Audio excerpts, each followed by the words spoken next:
नमस्कार, मी पंजाब डक हवामान अभ्यासक मुक्काम पोस्ट कुगळी धामणगाव तालुका शिरूर जिल्हा परभणी। तर आज आहे 14 जुलै 2024। आजपासून परत एक शेतकऱ्यासाठी अंदाज आहे आणि मी आज आहे जिंतूर तालुक्यामध्ये येलदरी धरणावर आहे। आणि तुम्हाला एक सांगू इच्छितो, ह्या येलदरी धरणामध्ये उन्हाळ्यामध्ये 26% पाणी होतं आणि ह्या काल परवाचा जे पाऊस पडला होता त्याच्यामध्ये 4% वाढलं, म्हणजे जवळपास 30-31% वाढलं। म्हणजे याला आवक यायला सुरुवात झाली। परत शेतकऱ्याला सांगू इच्छितो की आपण मागचा अंदाज दिला होता की राज्यामध्ये जवळपास 14 तारखेला पाऊस सुरू होईल। तर तुम्हाला सांगतो, राज्यात पाऊस सुरू झाला, विदर्भात सुरू झाला आणि राहिलेल्या ठिकाणी राज्यामध्ये पूर्व विदर्भ, पश्चिम विदर्भ, दक्षिण महाराष्ट्र, उत्तर महाराष्ट्र, कोकण पट्टी, मराठवाडा या सगळीकडे या भागामध्ये आज 14 तारखेपासून म्हणजे आजपासून बरंच रात्री पावसाला सुरुवात होणार आहे म्हणून हे अंदाज लक्षात घ्यायचा।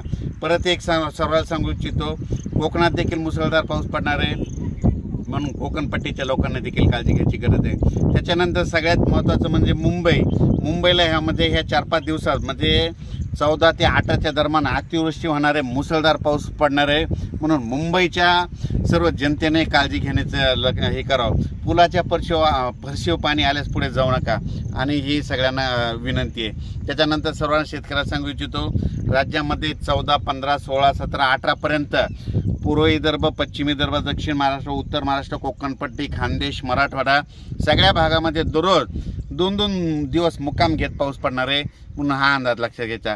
परत पण आणखीन एक सांगू इच्छितो, त्याच्यानंतर 21 तारखेपासून 21 जुलै ते 26 जुलैच्या दरम्यान परत एक चांगला पाऊस येणार आहे म्हणून हे अंदाज लक्षात घ्यायचा।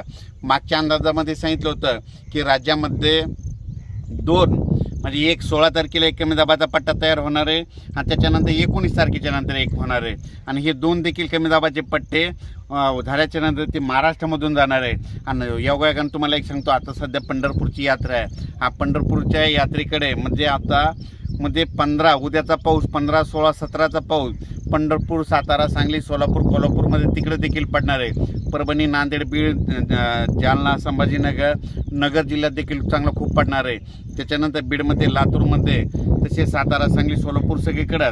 त्याच्यानंतर पूर्व विदर्भ, पश्चिम विदर्भ म्हणजे पूर्व विदर्भाचे 6 जिल्हे, पश्चिम विदर्भाचे 5 जिल्ह्यामध्ये ह्या 11 जिल्ह्यात देखील म्हणजे ह्या 4-5 दिवसाचा पाऊस चांगला पडणार आहे म्हणून हे सर्वांनी लक्षात घ्यायचं। राज्यात एकंदरीत परिस्थिती बघायची झाली तर राज्यामध्ये 14 तारखे म्हणजे आजपासून ते 26 तारखेपर्यंत दररोज वेगवेगळ्या भागात चांगला पाऊस पडणार आहे आणि शेतकऱ्याच्या पिकाला जीवदान भेटणार आहे म्हणून हा अंदाज लक्षात घ्यायचा।